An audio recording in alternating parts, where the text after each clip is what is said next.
I'm doing some more research on the Federal Reserve System and decided to put together a video today to discuss the amount of revenue generated for shareholders of the Federal Reserve. I'm sure most of you know this, but the Federal Reserve is a private company with private shareholders. Some of you don't, though, so it was a point that bared mention. These shareholders are the member banks themselves who were required to pay in capital when the Federal Reserve was established. So that said, let's read a little bit of the text of the Federal Reserve Act of 1913 regarding dividends. Section 7. After all necessary expenses of a Federal Reserve Bank have been paid or provided for, the stockholders shall be entitled to receive an annual dividend of 6 per centum on the paid-in capital stock, which dividend shall be cumulative. After aforesaid dividend claims have been fully met, all the net earnings shall be paid to the United States as a franchise tax, except that 1/2 of such net earnings shall be paid into a surplus fund until it shall amount to 40 per centum of the paid-in capital stock of such bank. So we see here that when the Federal Reserve was set up, there was a fixed 6% dividend rate to be paid on capital invested. Back in 1913, this was probably a reasonable level because the average stock back then paid out a dividend of about 6% of their market capitalization.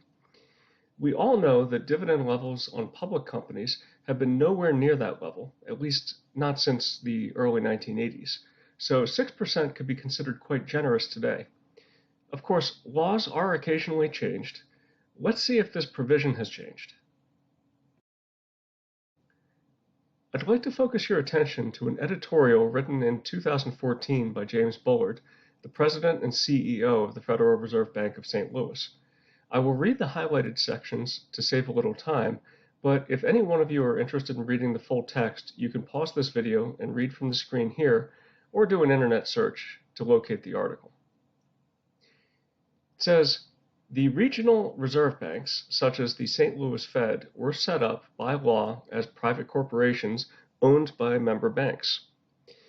The Federal Reserve Act included a provision that member banks would provide capital to reserve banks. This allowed for a source of funding for the reserve banks since there were no appropriations from Congress. Unlike stock in a typical U.S. corporation, stock in the Fed cannot be bought or sold, nor can it be used as collateral. From the perspective of member banks, the requirement that they contribute capital to the Fed means that they cannot use the capital for other purposes, such as supporting loans and other investments. Sometimes this is referred to as dead capital.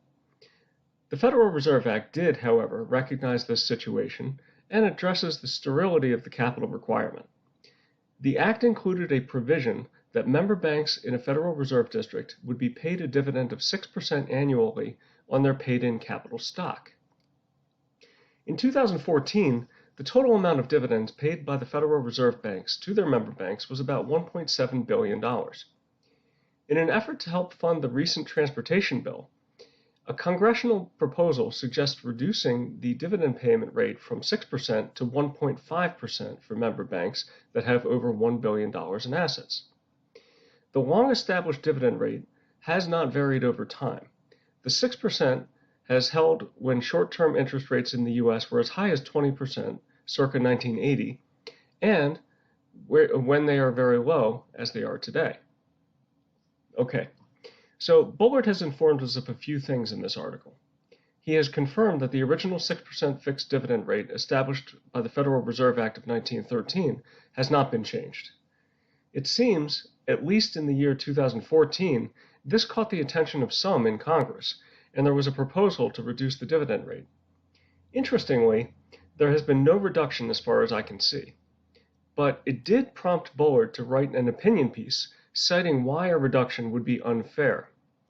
He went as far as to call the paid-in capital in the Federal Reserve dead capital, as if being a shareholder in the Federal Reserve System is a horrible thing, an injustice foisted upon the member banks by Congress. Let's see how the dividends would have evolved over the past couple of decades using figures from the St. Louis Fed. Here is a chart of capital paid in for the Federal Reserve. We can see right away that the amount of paid-in capital has not been constant. It's not as if the investment in the Federal Reserve was a one-time event in 1913. Clearly, additional capital is being invested. Wouldn't you think that if Bullard was so deeply concerned about the dividend rate being reduced on what he referred to as debt capital, that he would be absolutely howling if Congress was forcing the member banks to contribute more capital? A message is being sent by Bullard, being silent on this matter. Maybe the paid-in capital has increased because the Federal Reserve represents a pretty good investment for those who have access to it, as opposed to a pool of dead capital that they're being forced to invest. According to this chart, in 2003, the paid-in capital level was $8 billion. A 6% dividend rate applied to this number results in a dividend payout of about $500 million per year. Fast forward to 2014 when Bullard wrote his opinion, and we can see that the paid-in capital was $28 billion. Sure enough, applying 6% to this number yields the $1.7 billion dividend payment that Bullard referenced. What will the number be this year? 6% of $32 billion of paid-in capital is a dividend of $1.9 billion, pretty close to $2 billion. So now the Federal Reserve is generating roughly 4 times the income for its shareholders than it did back in 2003. But wait, there's more. If we go back to the original text of the Federal Reserve Act, we see this little section here at the end of Section 7. It says, Federal Reserve banks, including the capital stock and surplus therein, and the income derived therefrom, shall be exempt from federal, state, and local taxation, except taxes upon real estate. Interesting. So this 6% return is a tax-free return.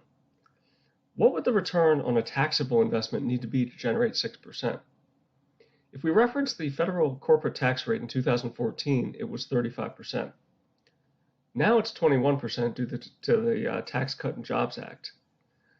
Adding an estimated 6.5% state corporate tax rate atop of that would have resulted in a 40% combined tax rate in 2014 and 27.5% today. If we do a little math, we can see that a company would need to generate a pre-tax return on invested capital of 10% back in 2014 to compete with what the Federal Reserve was paying out. Today that number would be more like 8.3%. These are pretty tough numbers to compete with. Let's compare a well-known bank, Bank of America, against this rate of return. First, though, I need to provide a little definition. A well-regarded metric of rate of return is return on invested capital. It is simply operating income less tax divided by the book value of invested capital. According to the definition, the 6% rate of return is actually a return on invested capital number. Let's compare this to Bank of America. Here is a chart of Bank of America's return on invested capital going back a decade. The average was 2.25%. Recently, their return on invested capital was 3.62%. Over the past decade, it has been as low as a 7.95% negative value and as high as a 5.27% positive value. Notice that even at peak profitability, it never reached the level of the Federal Reserve itself. Surely, Bullard doth protest too much. It's entirely likely that some in Congress have taken notice. There is probably a very good reason why there was a proposal to reduce the dividend rate to 1.5%. I don't think that 1.5% was arbitrarily chosen.